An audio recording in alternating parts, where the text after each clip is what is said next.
නමකට වන්දනා කරන එක මොන වගේ හැඟීමකින් අපි කළ යුතුයිද? ජීවමාන බුදුන් දකින්නවා කියන හැඟීමෙන් ඒ ධාතුන් වහන්සේලා දැකිය යුතුයි.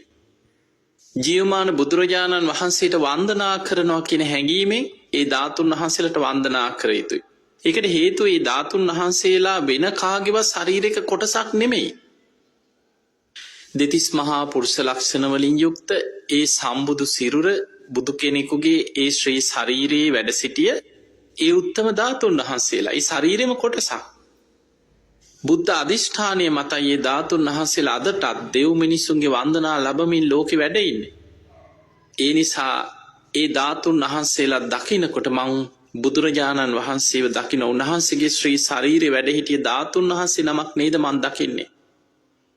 ඒ ධාතුන් වහන්සේට සාදුකාරයක් දීලා හරි හිතේ ඇතිවනේ සද්ධාව පැහැදීම තුළ ඔබ වන්දනා කරනවා නම් ඒ තුළ මම බුදුරජාණන් වහන්සේට වන්දනා කරනවා කියන හැඟීම සද්ධාව හිතේ ඇති කරගන්න.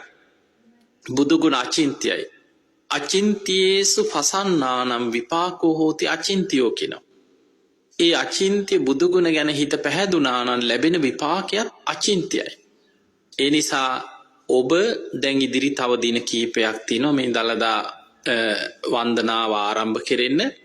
ඔබට මේ වෙනුවෙන් පිළිවෙතකින් පෙළ ගැහෙන්න පුළුවන්. ඒ පිළිවෙතින් පෙළ ගැහෙනවා කියන්නේ ඔබ ඔබේ ජීවිතය තුළ ඔබට පුළුවන් ඒ වෙනුවෙන් යම් ගුණයක් පුරන්න.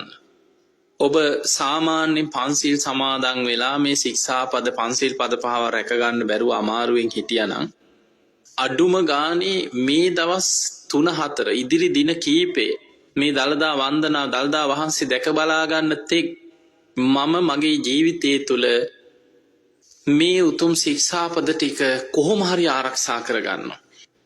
ඊළඟට ඔබට පුළුවන් ඒ දළදා ඔබේ ජීවිතය තුළ යම් ප්‍රතිපක්තියක් හැටියට ඒක සමහරලාට මේ දැඩිව සීලයක් හැටියට ගන්න දෙයක් නොවෙන්න පුළුවන්.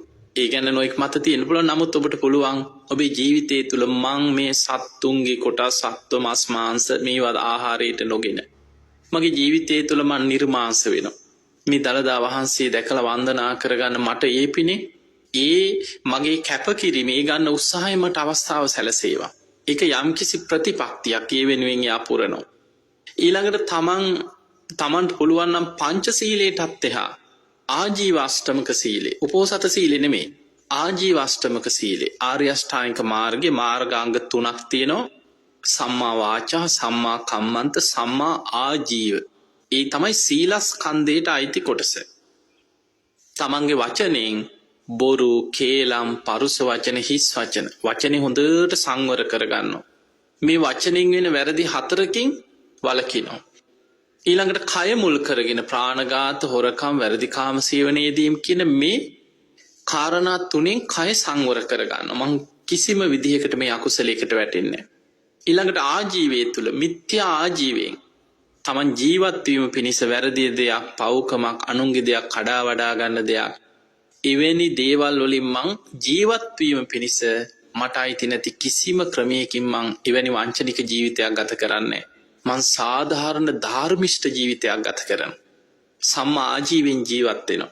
එතකොට ඔන්න ඔය වගේ ඔබ පංචශීලයට එහා තවත් ශික්ෂාපද කීපයක් හරි ආරක්ෂා කරගෙන මේ දළදා වහන්සේ මට දැක ගන්න ලැබේවා. මට කොහොම හරි මේ වාසනාව දවස් 2-3ක් ඉඳලා හරි පෝලිං වල මට දැක ගන්න ලැබේවා. ඒ වෙනුවෙන් මං යම් ගුණයක් පුරනවා. අන්න ඒ වගේ තමන්ගේ ජීවිතය තුළ යම් ප්‍රතිපක්තියක් යම් ගුණයක් අඩුම ගානේ බුදු ගුණ සිහි කරන්න ගන්නවා. ඒ දළදා වහන්සේ මට දකින්න ලැබෙන්න තමන් බුදුහාමුදුරන්ගේ බුදු ගුණ නම උදේ ඉඳන් ඒ දන්න ටික හරි නවරහදී බුදු ගුණවල දන්න ප්‍රමාණයෙන් හරි මෙනෙහි කරනවා බුදු ගුණ. බුද්ධානුස්සතිය වඩනවා. ඒ යන ගමන පුරා බුදු ගුණ සිහි කරනවා. අඩුම ගානේ ඔබට අපි දන්නවා බොහෝ පිරිසක් විදේශිකයන් පවා සූදානමින් ඉන්නවා. අද විදේශ රටවල ඉඳන් ඇවිල්ලා දළදා වහන්සේ වන්දනා කරගන්න. ඒ වගේම ලාංකික විශාල පිරිසක් සූදානමින් ඉන්නවා දළදා වහන්සේ දැක බලා ගන්න මේ භාග්‍යයට. ඒ නිසා ඒක කෙනෙකුට සමහරලාට මහා භාග්‍යයක් තුල ලැබෙන්නත් පුළුවන්. සමහරලාට කෙනෙකුට ඒ ගිහිල්ලා දවස් 2-3 පොලිමේ හිටියා සමහරලාට නොලැබී යන්නත් පුළුවන්. හැබැයි ඔබ ඒ තුළ ගැටෙනවා නම් ද්වේෂයක්, වෛරයක්, කේන්තියක් උපදව ගන්නවා නම් ඔබ ඒ තුළ සමහරලාට සංවිධානය කරන අය වෙන්න පුළුවන්, පොලිමක තෙරපෙන අය ගැන වෙන්න පුළුවන්. එතකොට මේ අය එක්ක බැන බැන රණ්ඩු වෙවි ගැටි ගැටි නම් ඔබ එතනට යන්න උත්සාහ ගන්න. ඔබම හිතන්න ඔබේ හිත මොනතරම් කෙලෙස් වලින් අපිරිසිදු වෙලාද ඔබ එතනට යන්නේ කියලා.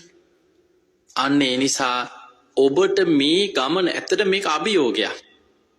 මේ ඉදිරි දින කීපේ දළදා වහන්සේ දැකගන්න, වන්දනා කරගන්න යමෙක් කල්පනා කරනවා නම් ඒ ඔබේ ජීවිතය තුළ වෙනදට වඩා උතුම් සීලයක පිහිටන එක, තමන්ගේ ජීවිතයේ අඩුපාඩු හදාගෙන යම් ප්‍රතිපක්තියක්, පිළිවෙතක් පුරණින් අපි සාමාන්‍යයෙන් කියන යමකට පේ වෙනවා කියලා.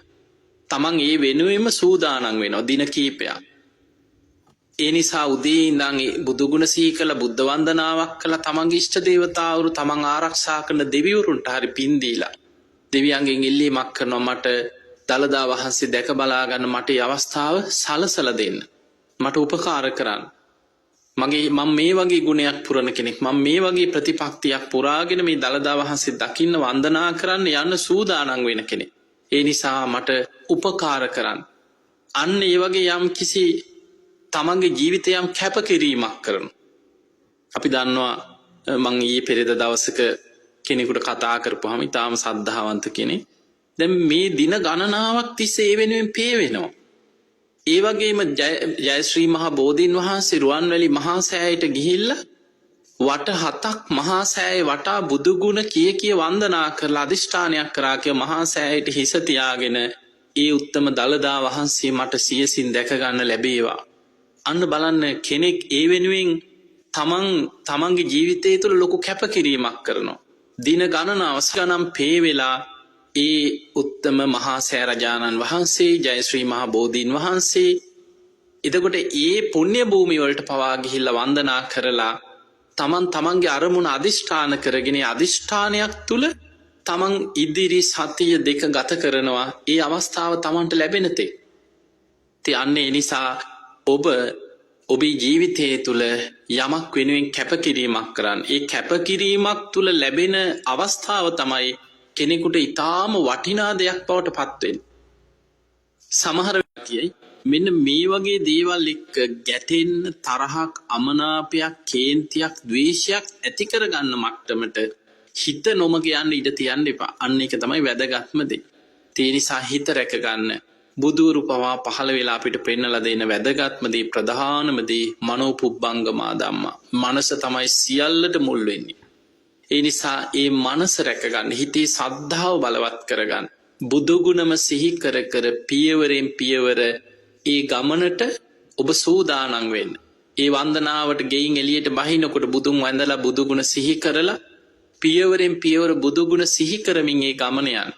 ඒ නිසා ඒ වගේ ඔබට පේ වෙලා පිළිවෙතකින් යම් ගුණයක් පුරාගෙන බුදුන් දකින්නවා කියන අදහසින් දළදා වහන්සේ වන්දනා කරන්න, දකින්නේ ගමන පිටත් වෙන්න පුළුවන් නම් ඔබට ඒ යන ගමන පුරාම රැස් වෙන්නේ මහා පිනක්.